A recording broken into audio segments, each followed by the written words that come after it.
In today's show, we're looking back at an absolutely monster Wednesday. 12 games in the NBA. Michael Bolton. Thanks, Josh. It's Michael Bolton here, and it's time for another episode of the Locked On Fantasy Basketball Podcast. Let's get to it. Let's get to it, indeed.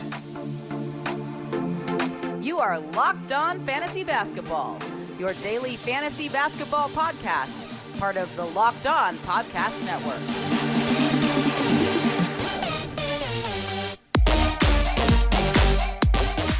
Hello and welcome to the Locked On Fantasy Basketball Podcast, brought to you by Basketball Monster. My name is Josh Lloyd and I am the lead fantasy analyst at basketballmonster.com and at Yahoo Sports Australia. And you can find me on Twitter as always, at redrock_bball and on Instagram at Locked On Fantasy Basketball. Today's episode is brought to you by Locker Room. Download the app and join me on Friday to get in on the action. Locker Room is changing the way that we talk sports. Lots to talk about. We're talking sports today, that's all right. We've got 12 NBA games on. First one. The Milwaukee Bucks, an early game, beat the Minnesota Timberwolves pretty easily, 130-105. I don't really know what there is to say about the Bucks. Yanni was out. The starters played no more than 26 minutes. Portis had 13-7-5 with 2 steals, and he remains a guy to hold on to, with Yanni doubtful and with rests happening aplenty. Middleton had 27-8-7. Lopez 18-8 with a Richie Beno. 2 for 2. Paddy Connaughton had 14 points with 4 threes. He's not rostered anywhere, really, Connaughton. He can be like a 16-team league option, and that could bump up in games where guys rest. Bryn Forbes chucked in 14 points in 17 minutes. Jeff Teague was garbage. Thanasis Antetokounmpo had 1 point in 22 minutes. I want to see more of Jordan Nwora. I'm interested in him. He didn't do a huge amount here, but he is an interesting guy if they do go wholesale rests. For the Wolves, Karl Anthony Towns was sitting out again, so Naz Reid played more minutes, 31 minutes. Only 9 points because he shot 30%, but 2 steals, 3 blocks, 15 boards. He is a very interesting short-term option while Towns is out, or if Towns remains out. While Anthony Edwards, just absolutely brutal efficiency again. He was minus 21. He had a true shooting of under 52, 38 from the field, 60 from the line. He still had multiple steals. He's doing that a lot. 3 steals, 24 points, 5 triples. So really good counting stats, but just absolutely brutal on the efficiency. Juancho Hernangomez back in the rotation for... I don't know, mate. I have no idea. 22 minutes. For him, we had Jarrett Vanderbilt play 19 minutes and have 10 boards. Hernangomez had 18 points with 3 threes. Just a whole bunch of weirdness. It was a back-to-back, and it is encouraging to see D'Angelo Russell play that. 15, 2, and 6, but he shot 29%. While Rick Rubio played 19 minutes and had 0 points and was 0 of 5 from the field. That's 2 absolute stinkers in a row from Rick. I don't know how to judge that because they've both been like 25, 30-point blowouts. So they've just sat him down really straight away. And he just doesn't play those big minutes. So that is, that's how it's hard to judge where his value lies. If he plays 26 a night, then he is a 12-team league player. But the last 2 haven't been there. So if you do need to make decisions like I highlighted on my How to Win in Playoffs video, like you got to be ruthless. If you need to make a move because you can't risk another 20-minute performance from Rubio, do it. Move on. You're not losing a huge amount. Josh Okogie had 2 blocks. He's bringing some defensive stats recently, but I wouldn't be getting too excited. While the bust Jarrett Culver had 4 points. That's unfair to the kid, but he's honestly not good as an NBA player at this point in his career. 4 minutes for him and had a 4 trillion. So, Jaden McDaniels, a rough-ish night again. 26 minutes, 13 points, 3 threes, no defensive stats. Again, if you need to make moves, make them. Like he's fine for 12-team leagues. He'll generally get more minutes than this, but he's not a guy that we have to 100% just be holding on to under every circumstance. Like we don't need to be doing that. So if you do want to move on, absolutely no problem with that whatsoever. Let's go on to the next game. The Brooklyn Nets and the Philadelphia 76ers. The Nets were in fact without Durant, Harden, Aldridge, and Griffin, but Kyrie Irving returned. And he put up big numbers, 37 points, 9 assists, 2 steals, a block, 59% from the field, 10 of 10 from the line. An awesome game. Could have been better. They didn't put him in down at the end because the bench guys were playing well, and that's fine. DeAndre Jordan got the start against Joel Embiid. He put up good numbers, 12 and 14 with 5 assists and a block. That's really good. He, of course, didn't really do much to slow down Embiid.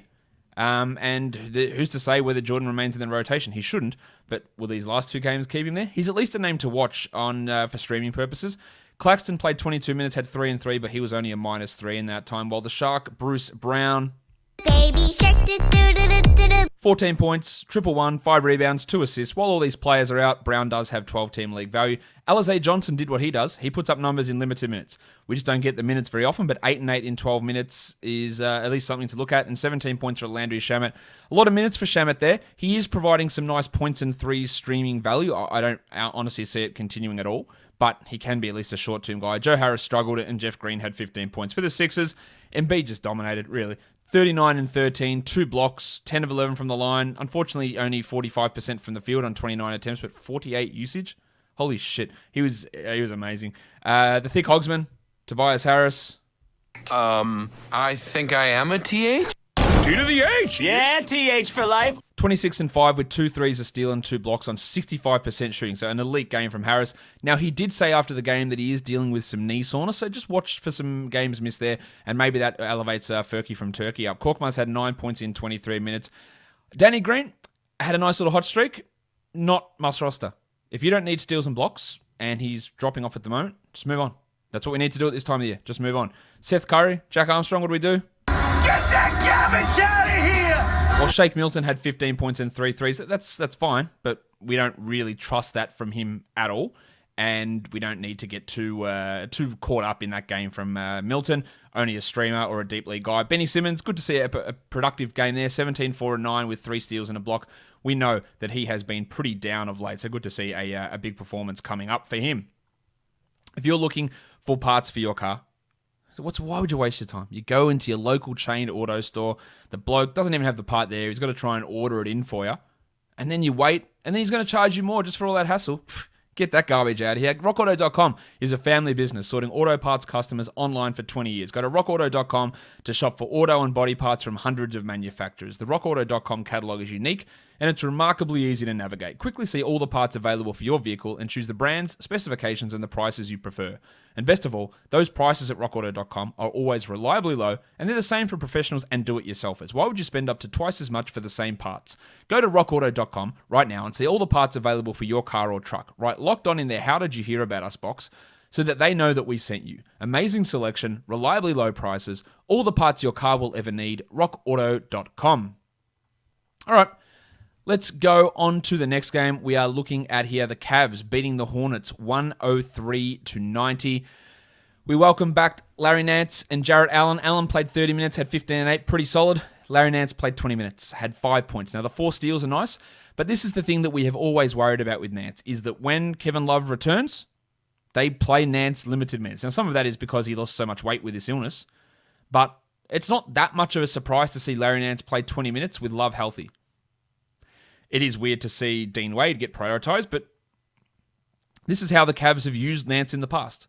I'm not saying that he's a drop. I am also not going to be surprised if I say that after the next game. 4 steals are nice again. 14% is not. It's the minutes that worry me.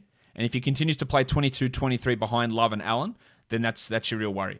As for Wade, started at small forward, because why not? 6 points, 2 threes, 8 rebounds, 26 minutes. Really hard. Look, he's been awesome. Top 100 player over the last 2 weeks. I just don't see it continuing at that level. While the artist formerly known as Torian Prince, 25 points in 29 minutes, 6 triples. He's been much better. 34 fantasy points here, stealing a block. Still probably more 14 to 16 team league, but good stuff. Well, Darius Garland had 17, 4 and 7 and 3 threes, and obviously a must roster player when the bloke's the 23rd ranked player over the last 2 weeks and 86th over the course of the season. You can't leave him on a wire. Remember, there was no Colin Sexton in this game. Kevin Love, 17, 11, 27 minutes, 4 assists, good numbers. It's a back-to-back. He played in their last back-to-back. Will he play in this one? You'd assume so. He's just really playing solidly well. He's never going to be Minnesota Kevin Love again, but he's just playing really solidly, and that's fantastic.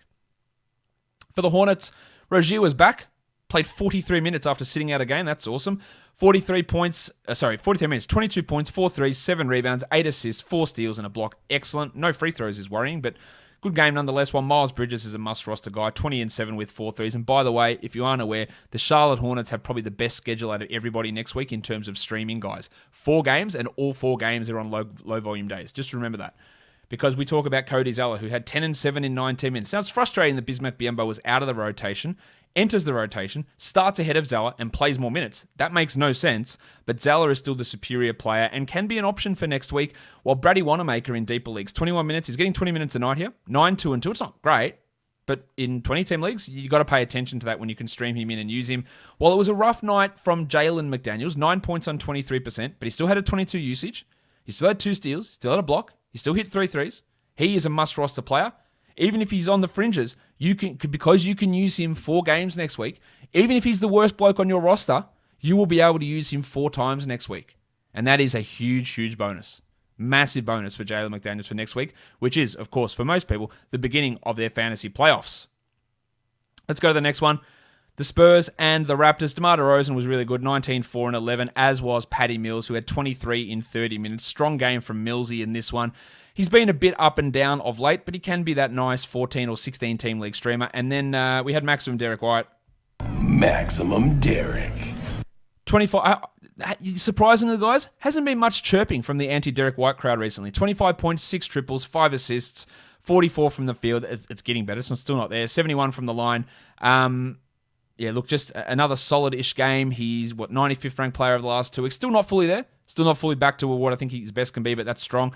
Rough shooting night from DeJounte, 11 points on 31%, but really filled it up in other areas. 8 rebounds, 4 assists, and 3 steals. Well, Drew Eubanks, 4 blocks for Drew with a steal. Awesome stuff. Good deep league guy while Googie Jeng's out. Keldon Johnson, Jack, what do we do? Get that garbage out of here! Still being held in just way too many leagues. Like, I don't understand it. Please, just, you can do so much better. Jakob Poeltl had 4 and 10, not his best night. Had 2 blocks, though, but yeah, he'll obviously be better than this on most nights. And Lonnie Walker continues to be up there with Dwayne Bacon as one of the worst fantasy producers as a regular rotation player in the entire NBA. For the Raptors. But what about scarves? OG. Balenciaga Stop, ones. OG. You better stop, OG. You better stop, indeed. 34 minutes for Anunoby, 22 points, 4 triples, 3 assists, 2 steals. The Raptors, interestingly, on a back-to-back, rested Kyle Lowry in both games of the back-to-back. Fred VanVleet was out. Gary Trent was out. DeAndre Bembry was out. Now, Trent had a shoulder issue, allegedly. VanVleet, he's fine from his hip injury now. This was the game that he was suspended, so he will return, it looks like, next game, and I imagine that Lowry returns as well. So, Lowry, VanVleet, Trent, 3 starters being out, it skews things. So, we look at Malachi Flynn and go, holy shit, 16, 4, and 7, and 2 steals. This dude has been balling. Top 50 player over the last 2 weeks. Awesome. The 27% shooting is terrible, but how realistic is 32 minutes? The answer is it's not. Look, it's just not at all. To have your 3 best guards out, he should be getting 32 minutes. And I like Flynn, but he won't get that as we move forward. And they have 2 games next week as well, the Raptors. So, yeah, what's the point in adding Flynn? The wiki Chris Boucher started alongside Kem Birch. 12 and 12, 2 threes, good numbers. But, again, that's because Siakam played the 3 and Anunoby played the 2 because their starting 1, 2, 3 were all out. So while it doesn't seem right that having guards out would impact your center, it obviously does. Because Boucher won't play at the 4. He won't start at the 4. He'll be the starter or the backup behind Kem Birch. And I worry where those minutes go. And the same goes for Birch. 14 and 6 with 1 steal and 2 blocks is categorically a very good game. He has been a sub 50% 2-point shooter this season, and he's shooting quite well in these 2 games for Toronto. So that's skewing his numbers. But I find it, I think he starts over Boucher, but I don't think he plays 29 a night. And he had 29 here. I think that he's a 16 team. Sure, add him. He's a 14 team. Maybe 12. Again, take the fly. But next week, 2 games. What's the point? Like, is he going to be getting 35 a night and putting up top 50 numbers and that makes him useful for 2 games? Like, there is 0 chance of that. And again, the absences of those other blokes, you helped out. We had Freddie Gillespie play 19 minutes. That's a real player. 9 and 8 with 3 blocks. I thought he looked all right there. But is he even going to play most nights? Now, you know that Flynn's going to get minutes ahead of Watson and Rocket Rodney Hood, who are not good, but there's just not enough there for me to say Birch is a 30-minute a night player or Flynn is a 30-minute a night player. Look, Lowry's going to rest games. All of these guys are going to rest games down the stretch, for sure. But is it going to be consistent enough? And can you deal with that in a 2-game week next week? Now, the week after that is a 5-game week for the Raptors. So maybe there is value for Birch and Flynn there. But do you want to hold them for 2 weeks waiting for that? I think the answer to that's probably going to be no, in most cases anyway. BetOnline is the fastest and easiest way to bet on all your sports action. Football's over. The NBA is not. The NHL isn't. You can bet on those. You can also bet on awards, TV shows, and reality. That's not the right word. Reality. Come on, Josh. Reality TV. Real-time updated odds and props and almost anything you can imagine. BetOnline has you covered for all the news, scores, and odds, and it's the best way to place your bets, and it's free to sign up. Head to the website, betonline.ag, or use your mobile device to sign up today with our promo code LOCKEDON and receive your 50% welcome bonus on your first deposit. BetOnline are your online sportsbook experts. Okay, let's go. Next game. Where are we? We're at the Clippers beating the Pistons thanks to a revenge buzzer beater from Reggie Jackson. Jackson played 37 minutes, 29 points, 3 threes, 6 rebounds, 50% from the field. Like, great numbers. Now, someone brought up a comment, hey, I don't think adding Reggie Jackson's a good idea because the Clippers have got a bad playoff schedule. But again, I think when we consider these, you're looking at that, go, well, they play 3-3-3 over the default playoffs, and that's true. But each week, it's like 3 games versus 4 games, 3 games versus 4 games, 3 games versus 4 games. I think we need to be looking at it more as a waiver wire guy, especially. Like, week by week, is the 3 games from Reggie Jackson when he's going to be having opportunities to put up top 100 on a per game basis. And depending on when those games fall, I think it's absolutely worth having him. If you look at the totality of your fantasy playoffs, is 9 games good compared to 12? Like, of course it isn't. But we're talking more, again, in the playoffs is more about, especially the back end, streaming and maximizing and getting guys in who have got short-term bumps in their numbers, and I think that's where Jackson falls. The Duck, Luke Kennard, had a double-double, 17 and 10 in 39 minutes on 29% shooting, but literally the entire Clippers starting 5 was out. Patrick Beverley, Paul George, Kawhi Leonard, Marcus Morris, and Serge Ibaka were all out in this game.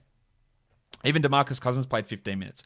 Patrick Patterson started for some reason. He had no points. While Terrence Mann, I thought, struggled a bit. 9 points on 12 shots. While Amir Coffey, I've always liked when I've seen Coffey out there. I've thought he's been relatively impressive in his time. He had 6 and 7 in 28 minutes with 2 steals there. While Ivica Zubac's 32 minutes, 18 and 13, 2 steals and a block. Now, I did say that the entire starting 5 is out because that's true, but I'll be pretty surprised. Honestly, I'd be pretty surprised if Ibaka took that starting job back off Zubac. I don't think he should, and I'd be surprised if he did. While Luke Batum, who'd been playing pretty well, had 7 points with 1 rebound and 1 assist. At this point, I think Batum is really just a streamer for steals. I do not believe that he's a must-roster player. He can be rostered in 12-team leagues, no problem at all with that. But again, that lower schedule doesn't give him like that guaranteed must-roster type scenario. And even then, he's much like a Danny Green. He's very, very specialized in the areas where he helps. For the Pistons, Jeremy Grant returned 28 points. Empty otherwise, but 28 points is great in 36 minutes. 7 of 7 from the line works well. The depressed penis Sadiq Bey started out hot, ended with 17 points with 4 triples and a steal and a block. Good game there. Isaiah Stewart did well as well. 22 minutes, 12 and 8. I just want more minutes from him. I just want him to play more. But he did play more than Mason Plumlee. But why? Dwayne Casey, why are we getting 5 minutes of Jahlil Okafor? If I tell you, and the answer is because Stewart had 5 fouls and Plumlee had 4, but still, I can complain about that if I want. Surely I can. It's fucking Jahlil Okafor. Let's talk about Killian Hayes. I thought he looked all right. 25 minutes, 8 points, 6 assists, 1 steal. Now it's frustrating that we get the garbage that is Corey Joseph starting. Now finally, Corey Joseph reverted back to being honestly horrible. 3 points, 3 assists, and a steal on 14% shooting. He just isn't very good. And I don't think he should be a 12-team league guy. Hayes probably isn't either, but I just like the minutes just should clearly be going that direction. Hamidou Diallo is a clear drop. Get that garbage out of here! 3 and 4 in 18 minutes. Josh Jackson, 9 points in 21 minutes. And Frank Jackson finally had a game where he couldn't shoot 0 of 5 for 0 points. Again, just another mess of a rotation. But at least there are more minutes there for Stewart, and Hayes playing more than Corey Joseph is at least a step in the right direction, which we haven't been able to really say for Dwayne Casey and the Pistons for a while. Let's move on. Next game, Knicks beat the Pelicans 116-106. The double royal, Julius Randle.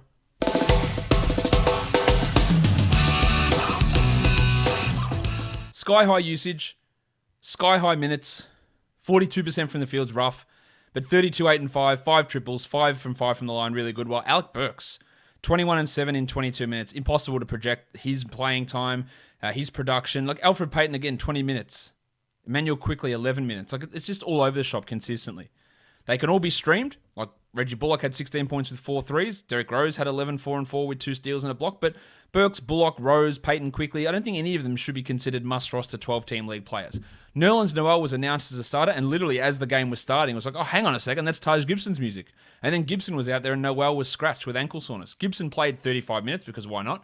8 and 10 with 2 blocks. He is providing 12-team league value at the moment, Taj. And while Noel is maybe in, maybe out, I don't mind taking that flyer on Taj if it makes sense. While Rowan Barrett, I pumped him up the other day. Said, look, he's improved a lot. It's been great. And then he's just absolutely shit the bed the last 2 games. 6 points on 20% shooting. 2 steals and a block, which is good. You don't normally get that from him. 4 rebounds and assists. Like, these are rough games. And this has been the problem with Barrett, is that he does lack in sometimes the percentages, he lacks in defensive stats, and then you have these weird consistency issues. Still should be rostered, but that is a rough night from Rowan Barrett. For the Pelicans, it was more of just the same from them. Zion had 25, 8, and 7 with a steal and 2 blocks. That's great. The free throws, not so good, but everything else, excellent. Brandon Ingram, 28, 3, and 7. Great. And then what the hell else do we have? Eric Bledsoe continues to just be middling. If you want to drop him, no worries. Just piss him off. Like, he's annoying. Where's Awundu goes from starting to playing 3 minutes. Thanks, Stan. Well, Najee Marshall apparently didn't start last game because of a disciplinary issue, but played 33. He had 14, 9, and 4 with 3 threes and a block. I think he's a 14-team short-term ad. Jim Johnson made us proud. Let's hit the music if I can find it.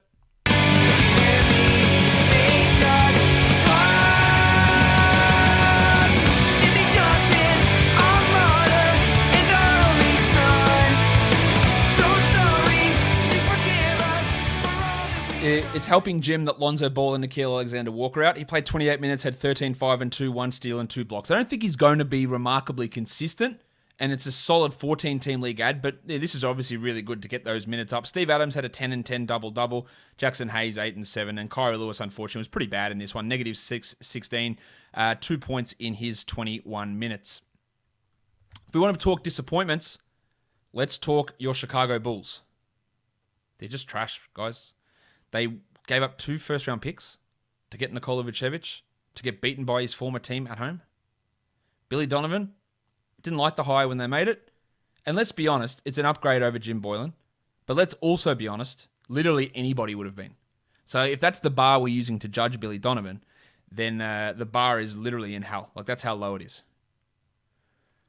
Some of his rotation decisions make no sense. The drafting has been poor. I don't know. We'll talk about them in a sec. Let's talk Magic. Who the hell's Dante Hall? Guy that's had some big numbers in the G League. Filled in backup center type stuff with Mo Bamba out today. 7 and 9, steal 2 blocks. Deeper leagues, pay attention. Wendell Carter Jr., 19, 12, and 4, 2 steals and a block. And if you ever want an understanding of why I think Wendell Carter can be good, this is the exact idea. 19, 12, and 4, 2 steals and a block.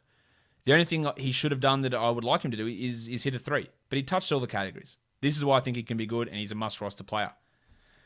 Whew, Gary Harris. Nice, Gary! 30 minutes, 15 points, 6 assists. Now, the 6 assists have been pulled right out of his ass, so I don't think we need to read into that, but they're good minutes. There was no Bumba, there was no Porter, but they're the only 2 guys missing in this one. Harris took the sharp Dwayne Bacon out of the rotation. Thank God. Bacon played just the 5 minutes. We saw 27 unnecessary minutes from Michael Carter-Williams, but to be fair to him, he was pretty good, 15, 8, and 3 with the 1-1. But again, it doesn't really make sense for where this team is. Cole Anthony, just 10, 3, and 5 minutes going backwards. That's what's frustrating. That's really frustrating to see Clifford leaning into that. But yeah, to beat the Bulls, I don't care. 9 points for Chuma Okeke with a steal and 3 blocks is pretty solid. I think we're going to have some concerns there with how Anthony and Carter-Williams work, and then Harris getting those minutes as well. I would still look at Anthony as a solid enough ad, but I do have concerns about how the overall upside goes depending on how Clifford runs it. Carter-Williams can be a stream for counting stats for sure. Harris, I wouldn't bank on it, but you never know. Maybe he recovers some of the form he had, but the 30 minutes is definitely encouraging there. Terry Ross was pretty rough, but we know he's going to have a game where he scores 30 on like 8 shots.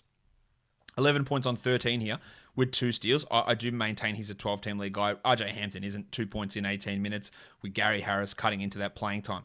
Now let's talk about these shit nuggets, the Chicago Bulls. Zach LaVine. I thought he did well at the end of this game. 30 points, 6 triples, 7 assists, a steal, and 2 blocks. Assists are way up for LaVine at the moment. And Nikola Vucevic was pretty good. It's big Vucevic. 29-11 with 5 triples and 2 blocks. That's good. But what else is going on? Thad Young, 14 minutes. Like, he wasn't really good in this game, but everything's fallen way off. If you want to drop Thad Young, knock yourself out. He's just not playing enough. 2 points in 14 minutes. They're playing Tice and Vooch together. Now, Tice is all right, 16 and 6, and he's at least knocking on the 14-team league door. But really, Daniel Tice? Patrick Williams played 28 minutes, had 9 points, which is better than some of his recent output, but 3 steals. He is a steal streamer, and he's a pretty good steal streamer. While Lauri Markkanen, please stop rostering him. Get that garbage out of here! Kobe White. Get that garbage out of here! Kobe White played 12 minutes. He lost out big time with Garrett Temple returning because Temple played, Troy Brown played, then they inexplicably played 4 minutes of Al-Farouq Aminu and 11 minutes of Denzel Valentine. White is a drop. Markkanen had 17. Like, these are guys that they wasted the number 7 overall pick on. And the best guy they picked on at number 7, they just traded his ass out. Absolute, I don't even know what the right word is. Kids, close your ears. Dumb fuckery. Absolute dumb fuckery. I've hated so much of what they've done over the years. I've just hated it. And I continue to hate it. And the results are playing out on the court as we speak. All right, let's go on to the next game. Oh, Jesus, this is an ass kicking. 147 Golden State, 109 Oklahoma City. That is that's big. That's a big win. The Warriors were led, of course, by Steph, who had 42 points with 11 triples. Yeah, 8 assists, 6 boards, 70% shooting, 69% from 3. Draymond triple-doubled as well, 12, 10, and 16 with 3 steals and 2 blocks. Even Gary Payton. He played 9 minutes, Gary Payton. Had 10 points, 4 steals, and a block. What? What on earth? Now, I don't think we need to do anything in terms of fantasy, but holy shit, that's really good. Kent Bazemore, 15 points with 3 threes and 2 steals. Looney had 9, 5, and 3. Jordy Poole lit him up for 17 points. Wiggins had 16 points. This was just a joke of a game, really. They absolutely destroyed them very early on. I think Bazemore does have 12-team value, at least for now. Poole's a deeper league streamer type, but really hard to judge too much on a game where Gary Payton's putting up 10 and 3 with 4 steals and a block, really. For the Thunder, the C-Putter, is he back? It looks like it. 18 and 12, 28 minutes, 2 steals and 2 blocks for Moses Brown. That's obviously 12-team worthy. Add him, but be prepared to drop. Well, Darius Bazley continues to confuse us. 22 points in 28 minutes with 8 rebounds. Shot the ball well. He'll go and do nothing next game. Again, if you want to roster him, by all means, but just understand there's going to be a lot of inconsistency. There was no Pokuševski, no Dort, no Gilgeous-Alexander, no Gabriel Deck in this one either. Roby, solid game, I guess. 9, 3, and 4. Mihailuk, 14 points in 25 minutes. And then it was just a bunch of garbage. 13 and 7 for Tony Bradley. That's not bad, but the fact that he's playing under 15 minutes means I don't want him in 12-team leagues. Ty Jerome had 10 points with 2 threes, while the Salt Flake, Theo Maledon, that's pretty rough. 11 points on 42%, but 1 of 5 from the line. 5 assists is okay. I think he's more of a 14-team leaguer than a must-roster 12-teamer. There are going to be ups and downs. Well, the Oklahoma City mudflap, Kenrich Williams, was also really bad. 4 points in 23 minutes. There's just going to be so many ups and downs with this team that rostering guys like Bazley and Roby, even Brown, Mihailuk, Maledon, even Dort. Look, I know Dort is infallible after the last game. It's not going to be something that you are you're going to feel comfortable about. You're putting them out there on an every night basis. Unfortunately, I don't think it's just going to be too many ups and downs and too much inconsistency to feel that way. Let's go on to the next game, a little bit closer. This one, the Pacers beat the Rockets 132-124. Big game from Jeremy Lamb, which we haven't really said much at all lately. 18 points, 2 steals, 3 blocks, and 4 triples. Do I buy into it? Absolutely. Of course I don't. But that is still good to see. While TJ McConnell had 12, 6, and 4 with 4 steals on 100% shooting. Good game there. LeVert, hey, he's kept up some pretty good efficiency. 27 points, 4 triples, 50% from the field, 100 from the line. And there Brogdon had 23, 13, and 9. Good games from those guys. It was a little bit quieter from Sabonis. 22 and 11 and 7 because he had a 0-0 as well. 0 threes, 0 steals, 0 blocks. While Justin Holiday played a huge amount of minutes. He did have 2 steals and 2 blocks, but at this point he's a steal streamer. Like, I think you look at him and Patrick Williams as steal streamers, and they're very different players, obviously, in terms of how many leagues they're rostered in. Holiday is not a 12-team league guy, while Edmund Sumner started in place of Miles Turner, had 7 points in 15 minutes, and we got those. And I think because we had Turner and McDermott out, that enabled Lamb to play more. It was a good game. I wouldn't rush to pick up Jeremy based on that big performance, though. For the Rockets, Olynyk was excellent. 25 and 10 with 3 steals and a block. Must roster player. The Crucifix, Christian Wood, is he back? Maybe. 25 and 13, 2 threes, a steal, and 3 blocks. That's awesome if he is. That's great stuff. And Johnny Wall had 31, 3, and 9 with 2 blocks. Big performance there. While Kevin Porter Jr., that's all right. 19, 5, and 3, 2 threes for Cousin Kev with a steal.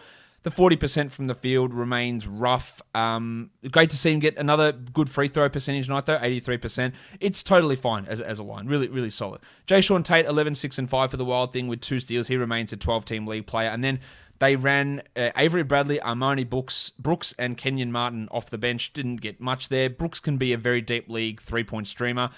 It looks like Sterling Brown's going to miss the next 2.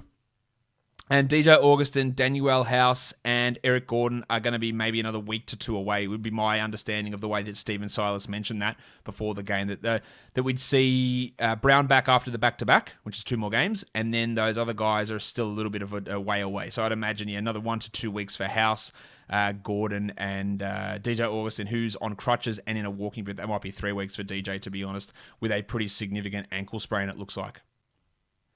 All right.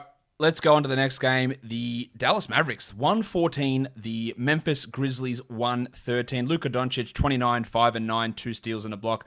Outside of the free throws, a pretty good game. While Porzingis returned, had 21 and 6. Jalen Brunson, 28 off the bench. Another pretty good game. 8, 8 and 9. Not much else. 80% shooting is great, but getting those assists, it can be valuable. It's more streaming, more punch specializing for Brunson, but there's value there. While his guard compatriots, Get that garbage out of here! Josh Richardson, Tim Hardaway, see you later. Dorian Finney-Smith was a little bit disappointing, while Maxi Kleber played a lot of minutes, had 8 and 8 in his 37 with 2 threes there.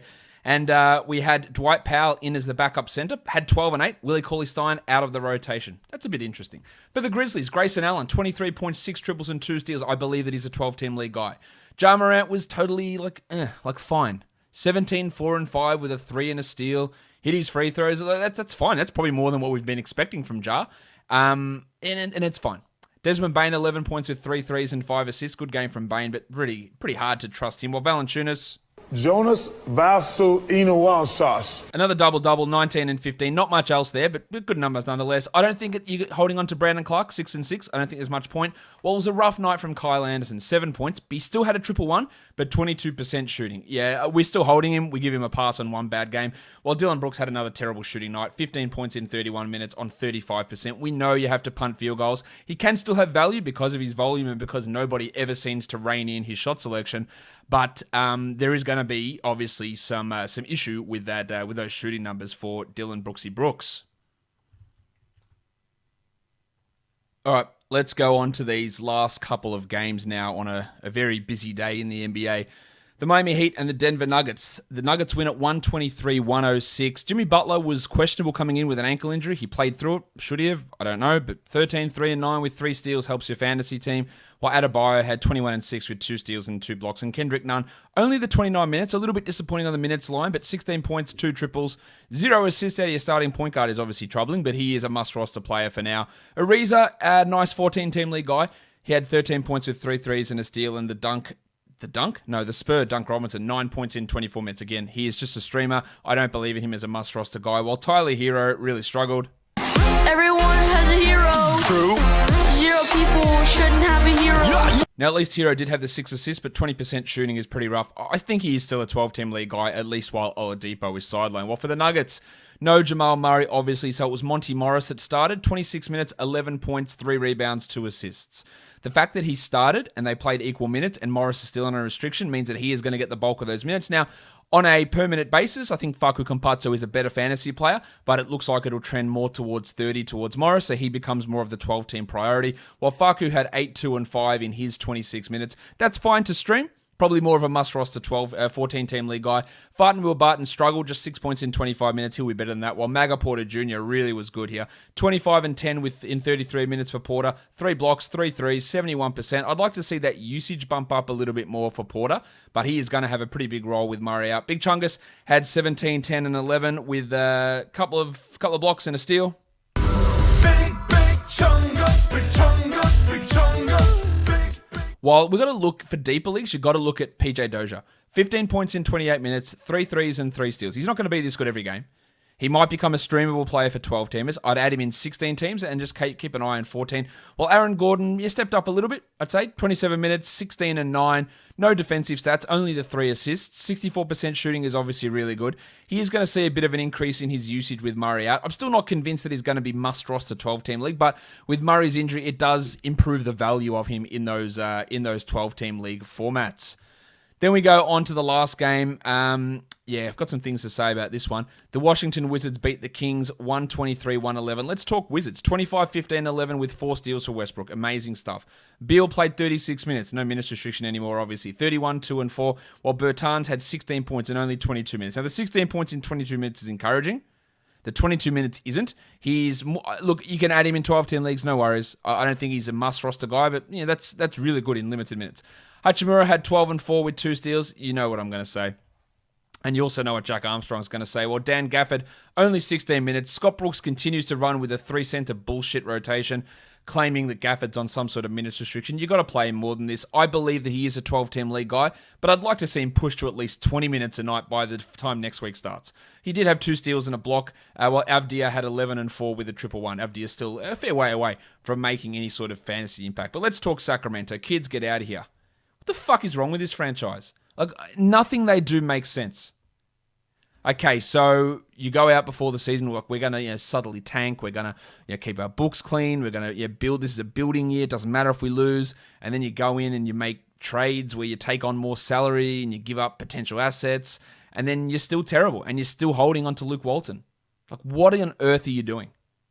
Darren Fox was pretty good, 40 minutes, 33, 5 and 6, 6 steals and a block is amazing, and he hit all of his free throws, great. Tyrese Halliburton benched again, coming off the bench, 29 minutes, 8, 2, and 6 with 6 steals also. 23% shooting is rough, but good to get those steals. Hield returned from his illness, 19 points, 4 triples, and 2 blocks. Nice. The pencil Harrison Barnes had 18 and 7. But we're persisting with whatever Mo Harkless is at this point, 20 minutes at 2 points. He's just a defensive stats streamer at this stage. We're starting Damian Jones, and if there's literally one center in the NBA who's worse than Hassan Whiteside, it's Damian Jones. How many teams have to start this dude to realize that he does not even belong in an NBA rotation? I don't know how many times it's happened. The Warriors, trash. The Hawks, trash. The Lakers, guess what? Trash. I'm sure there's another team mixed in there as well. He does not need to be on an NBA, and that's hard on the kid. I'm sure he's not listening, but he's not an NBA player. That brings us to Hassan Whiteside.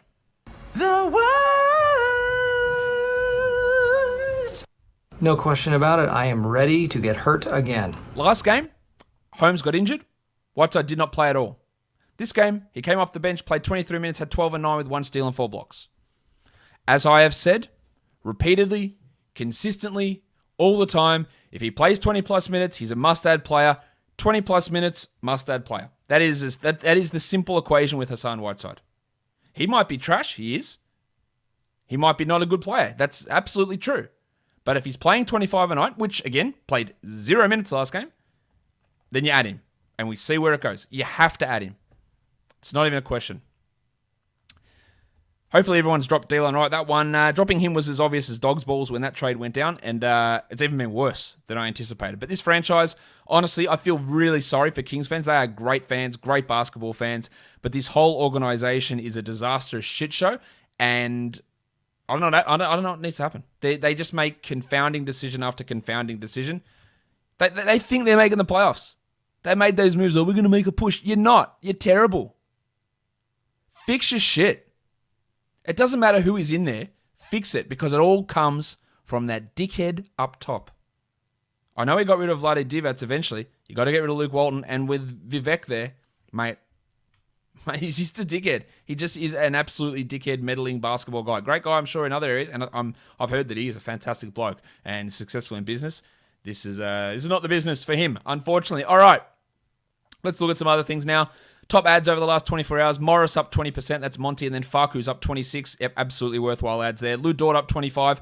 I think you'll be let down, but very hard to leave him on the wire after that big game. Kendrick Nunn up 20%, sure. And then Dean Wade up 15%. I'm not convinced that one lasts, but he is playing well, and you got decent value out of him today. Drops. The Headmaster down 18%, that makes sense. But Mo Bamba down 9%, injured. I think you'll be re-adding him, but I understand you need to make cutthroat decisions at this point. James Johnson down 8%, he can be a streamer. Jaden McDaniels down 7%, again, the cutthroat decisions. While Hamidou Diallo down 7% is a pretty obvious call as well. Top 10 players rostered in under 50% of leagues from today. Jeremy Lamb, big game, don't buy it. Torian Prince, yeah, he's got some stream value. PJ Dozier, absolutely keeping an eye on him. Gary Payton, not Alfred, Gary Payton. I think that's a fluky one. Jimmy Ennis is putting up some 14-team league numbers. Number 6 is Alec Burks, who we can't trust that, but if he plays like this, then he's a clear 12-teamer. Naz Reid, that's just Towns being out. Grayson Allen, I'd add him in 12s. DeAndre Jordan, not buying into it. While, let's move that. Juancho Hernan-Gomez, again, no idea why he was in the rotation. All right, let's move across. Let's talk DFS for Thursday. All right, so let's talk about the Thursday games here, FanDuel pricing. The first one, Bucks and the Hawks. We don't know whether Yanni is going to play. We know Collins and Hunter are out for the Hawks, and Trae Young and Danilo Gallinari are both questionable. There is a chance that the Bucks rest guys, although they did go pretty easy on their starters in that big win on Wednesday against the Wolves. But just keep an eye on that because there could be some real value opening up. The Warriors take on the Cavs, both teams on a back-to-back. Now, Kevin Love did play on a back-to-back on the weekend. Whether he does here or not remains to be seen. Same with Nance, same with Allen, and Colin Sexton's missed the last two too. So a lot of question marks there. We know that Wiseman's out for the Warriors, and we know that Kelly Oubre will likely be out as well. So Kent Bazemore gets another start along with Kevon Looney. The Kings and the Suns, no Rashawn Holmes. He's out with a hamstring strain. So will they go with Damian Jones again as the starter? The Suns relatively healthy, just no Abdul Nadir for them. And then the last game is Boston and the Lakers. Evan Fournier remains sidelined for Boston, while LeBron and Anthony Davis are both out for the Lakers, while Markieff Morris is questionable with that ankle sprain. That will give extra value for Taylor Horton-Tucker if Markieff does happen to miss. Now, there is some value on here on FanDuel already. Looney and Bazemore really start off good. Good pricing, minimum salary for Looney. Rob Williams, Tyrese Halliburton's come down a bit. Steph, McCall Bridges has come down after his shocking 1.2 point performance last game. Draymond, maybe. Harrison Barnes, perhaps. The pencil. I stuffed it up. Let's try again. The pencil. Harrison Barnes. Barnesy. Chris Paul, perhaps. Kemba Walker. Dennis Schroeder. Clint Capella, maybe. DeAndre Ayton, I don't mind. Bogdan Bogdanovic looks pretty good over there on FanDuel as well. Guys, don't forget, follow this podcast. Apple Podcast, Google Podcast, Stitcher, Spotify, and on Odyssey and on YouTube. Hit subscribe, hit the notification bell, hit the thumbs up, and leave your comments down below, guys. We are done here. Thank you so much for listening, everyone. See ya.